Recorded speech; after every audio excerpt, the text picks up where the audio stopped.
My days of being a criminal are over. Go Also, now, buddy.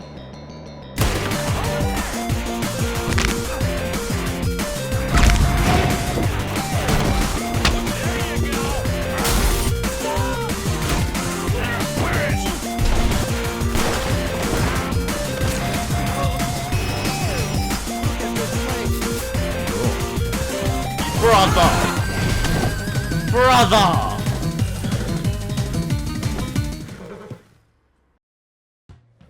So the game begins with us freezing to death and riding out into the snow, and then immediately crashing. Lovely. We begin our journey in desperate search of food, shelter, and materials. So as we discover our first sign of civilization, we abandon all attempts at negotiation in favor of the traditional American route, leading to a Walmart looting along with antagonizing the locals. You run along now, little boy, don't get in too much trouble. Ma'am, please, we are just trying to help. Good fucking throw, dude. Ma'am, please calm down. And now the house is burning. Well done, our only shelter we have found. After getting back to camp, Arthur gets into slightly more trouble as he is recruited to search for Jonathan Marston, who has foolishly gotten himself stuck on the ledge of a cliff whilst bleeding out, avoiding all rescue after being seriously mauled by wolves. Like, seriously, you'd think he wanted to die with his positioning. The male urge to bleed out right here. On our way back, we are ambushed by a few wolves, who are removed, and now a lot of people criticize the early part of Red Dead Redemption 2 for being too slow or boring. And I completely agree. I'm just kidding, that's my controversial statement for the year to land me in some serious Twitter drama. Oh, I'm sorry, I mean X, is that what it's called now? Once Arthur gets back from murdering the local fauna, we get into a bit more trouble fighting some of the O'Driscolls, this game's main protagonist. Only second to the actual law. Unfortunately for the people at this camp, we do not take prisoners. I mean, actually we take prisoners, just not today. Now, I know it's only been a few minutes in the video, but you must understand that probably 2 hours have passed by now and since the beginning of the game, and at least 80% of that time was spent riding and talking. Because for some reason, this game does not have a fast travel option. Some riding later, we run into another O'Driscoll, and whilst trying to shoot his horse, good fucking shot, dude. Lassoing him wasn't too hard, after we ran him over by accident. Returning back to camp with a nice sleep, our next task is to rob a train. Why are we robbing a train, you might ask? I don't know. Money, I think? Maybe? 20 minutes of riding later, that is not a joke, Arthur helps set up the charges that we are going to blow the tracks with, because the plan is to derail the train. Once the train begins to approach... POV me with her. Of course, following this major setback, our next approach is not to just let the train go, but instead jump on the moving train, to which predictably someone misses the jump and another person has to be pulled up, leaving me and this one guy to assault an incredibly heavily guarded train, by ourselves. Luckily for us, we have something the guards do not. Plot armor.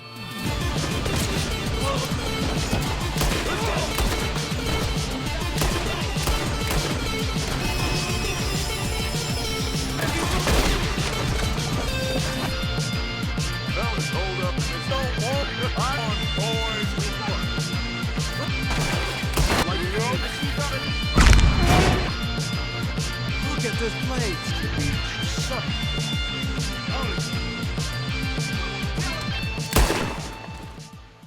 Once we get back, the winter storm clears up and we can head further west, break a fucking wheel due to our incompetence, ride and chat some more, and make it to our next place of living, the outskirts of Valentine. Act 2, Valentine. Like the 13th? Heading into Valentine, Arthur browses the local store where we can buy supplies and food. We steal a horse in pursuit of a witness to our past. Hello, sir. Yes, this is a live action of The Lion King. Arthur returns his borrowed horse only to need it again for another mission. But apparently hopping on a stranger's horse is crime and illegal. I did not know that. Annoyingly, this means we have to run the whole distance to locate our bounty that we've been assigned. After around 5 minutes of running, we locate our suspect, camped on the side of a gorge. Well, if it isn't Benedict Cucumberbatch. I have no idea who you are. I am here in search for the Elden Ring. I genuinely have no idea what the hell y'all talking about. I'm here for the hit game, Elden Ring, Path Towards the Femboys. Femboys? Oh, yes, sir. The path towards the femboys is grueling and dangerous, filled with fake lookalikes like real women. Here's the vial you'll need. It'll help you along the way. Ha ha ha, there's no femboys. The path towards the Elden Ring is actually filled with real women, those without penises. I have decided your orangutan is out of order and needs to be serviced. The hell you mean by that? I'm sorry, but I gotta take Now you. hold The on, police man. want you I'm a alive. healer. I got aura. Sure, If you fall, you lose all your aura. After letting go of the bounty directly into the flowing rapids below, Arthur immediately stacks it. Twice, actually. I do not understand how lassos work in this game. Once Benedict is shot and lassoed, we have to walk the entire way back, because for some reason, we lose the horse. You know, I think I'm starting to like being tied up. Ugh, don't worry, you won't have much of that enjoyment after I'm done with you. What are you gonna do, Arthur? Lock me in a cell? Yes, have fun. Call me. You bastard! We had something special, you and I.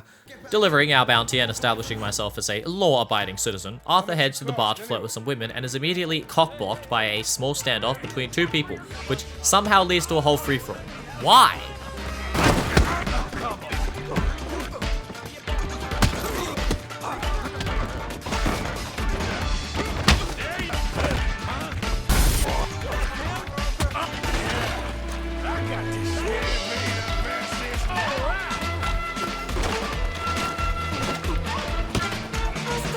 Stop! Please, I beg you, stop. Come, sir. You won the fight already. Surely that's enough. After Arthur's bar event, he decides to do the only important and logical thing to rehabilitate his alcohol addiction, which is to partake in more alcoholism, whilst one of his fellow gang members faces immediate execution for murder. Because right now is a fantastic time to be drinking. In further news, Arthur gets so drunk that, he gets Lenny arrested. What a phenomenal role model. Arthur runs away and blacks out next to a tree, only to find himself playing a game of poker at a reverend's place. This makes no sense. I thought a clergyman was supposed to be against gambling. We win, because the game wanted us to, and whilst looking for the runaway reverend, end up in a fight with some random local. Nice shot.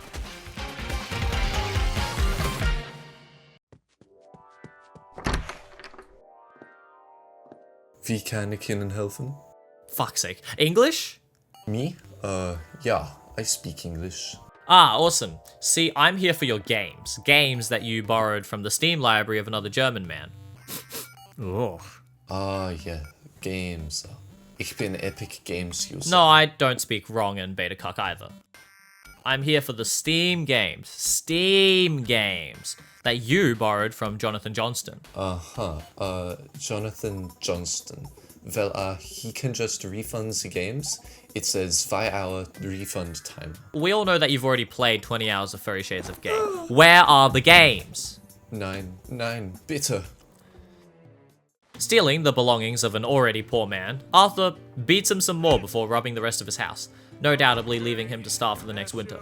We then return home and deposit our collected debts into the camp funds, where we are then introduced to the camp upgrade register, a diegetic in-game way to upgrade the camp's facilities. We finally decide to purchase a new horse and get interrogated by the unredded fog in the barn cutscene. We use this new horse to collect more debt because I'm the villain of this story.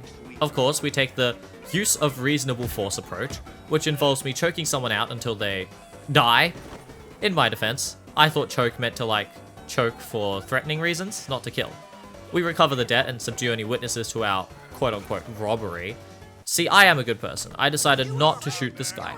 Unlike this guy, who decided to run from the debt-collecting law, so I had to shoot his horse. I then ensured his capture by running him over, and apparently kicking him in the head will kill him, so I didn't know that. I promise, I'm the hero. See, I'm even taking this lady home after her horse just died? Okay. Anyway, to continue my heroic adventures, I begin to liberate a bridge from the O'Driscolls, which is a prolonged fight and ends me shooting my mag into the wall half the time. But, you know, it goes well. Now that we are satisfied with postponing our rescue of Micah, we decide to ride into Strawberry Town not to break him out, but instead to have a bath. What the fuck is happening? Finally, fresh and clean, we decide it's time to break Micah out. Here, come on. What the hell are you doing?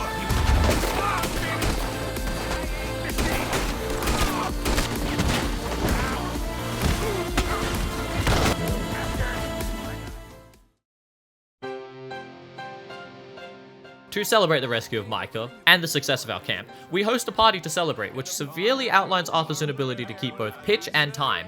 because for some reason, he is always slightly ahead of the tempo. Why? Not only that, he does not know the lyrics of this song. It's like 6 words. Okay, guess you were never much of a singer. Fine. After the party, Arthur goes hunting for bison with Charles, only to end up in a negotiation with a few poachers, ending in another choke or let live situation. You know, I'm actually happy with killing these guys. Moving on, Arthur is tasked with the retrieval of Jamie, Mary's younger brother. Who's Mary? Oh, just some girl he had a fling with a long time ago. Honestly, there's so many characters in this game, I can't even keep track of all of them. Anyway, Jamie has managed to affiliate himself with a new religious group that seems to worship turtles? Jamie runs away at rapid speeds, only to nearly shoot himself, but a good shot from Arthur saves the whole situation. See, I am the hero. If I was the villain, I would let him kill himself. Brother! Brother! Oh my days. To continue our life of moral dilemma between crime and law-abiding citizen, we're then tasked with the theft of a very expensive chariot along with the robbery of a house. The details of which are not particularly important, but on the way back...